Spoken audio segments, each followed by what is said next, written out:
If you take the time to read the 39-page complaint filed on behalf of Tesla's black employees, you would be horrified. Tesla production associates and supervisors are accused of regularly calling employees the N-word. And when faced with complaints about the racist environment, some supervisors allegedly use their own racist language and retaliatory tactics. Now, mind you, this is not the first time Elon Musk and his company have had to address these claims of rampant racism and discrimination in the workplace. Last August, the company paid a former employee, Melvin Berry, $1 million after an arbitrator found that Tesla turned a blind eye to the commonplace use of racist slurs and failed to stop the employee's supervisors from calling him the N-word. The arbitrator found Berry's allegations more credible than Tesla's denials. Arbitration is what companies like to use to keep things hush-hush and on friendlier terms. And then in October, a federal jury in San Francisco awarded Owen Diaz, a black elevator operator, $137 million after they found his claims that a colleague repeatedly called him the N-word to be credible. The environment has reportedly been so toxic for so long that a class action lawsuit was filed back in 2017 against the company on behalf of 1,000 black workers. And joining me now is Larry Organ, founder of the California Civil Rights Law Group. He's a lawyer in all three cases that I just mentioned. And Jason Johnson is back with us. I think for a lot of people, and thank you so much for being here, Mr. Organ, it's shocking to hear that this seems to be an extremely open environment of both racism and retaliation. Walk us through what your clients were going through and tell us what the specifics of the retaliation looked like. Sure. So in terms of Owen Diaz and Melvin Berry, they heard the N-word from the get-go whenever they were walking around the factory. But Owen had it directed at him over 60 times by two of his supervisors. There was racist graffiti, including the N-word, swastikas, and other things in the bathrooms that he saw as of the second day of his employment there. He complained numerous times, verbally and in writing, and Tesla took some perfunctory analysis, but they didn't do full investigations. They just didn't do the things that employers are supposed to do if you want to stop this. And most importantly, what really makes me mad is this statement about the thick skin by Elon Musk. If he had gone into that factory, this is a guy who said, oh, I sleep on the factory floor. If he had gone in from day one and said, I heard there's the N-word here. If you say the N-word, we're going to fire you. And then Tesla follows up and fires them.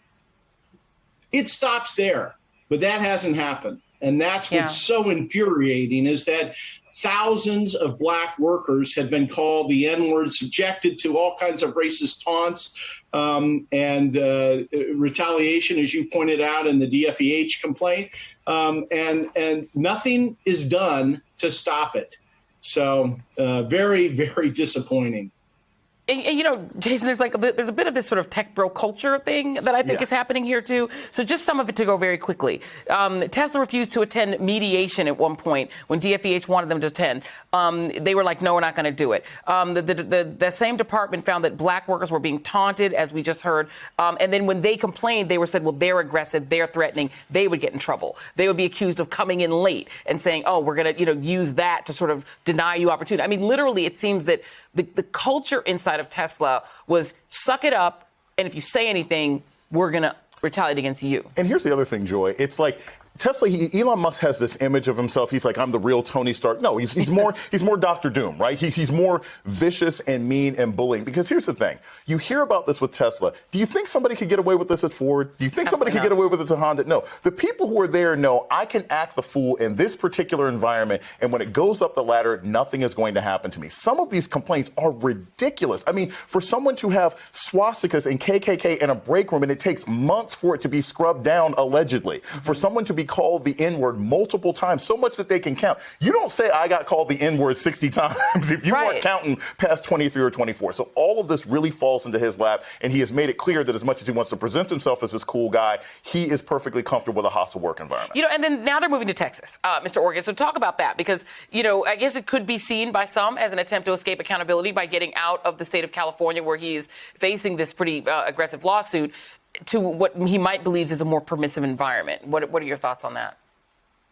Well, Owen's case was brought under the Civil Rights Act of 1866. So he may run to Texas, but he can't hide from the federal statute that found him guilty here. So I think that jurors in Texas are not going to be sympathetic to Musk's BS, and hopefully they will stand up to any kind of racism there. But I do think that the timing is sort of ironic. 3 days after Mr. Diaz got his $137 million verdict, he moves away to Texas.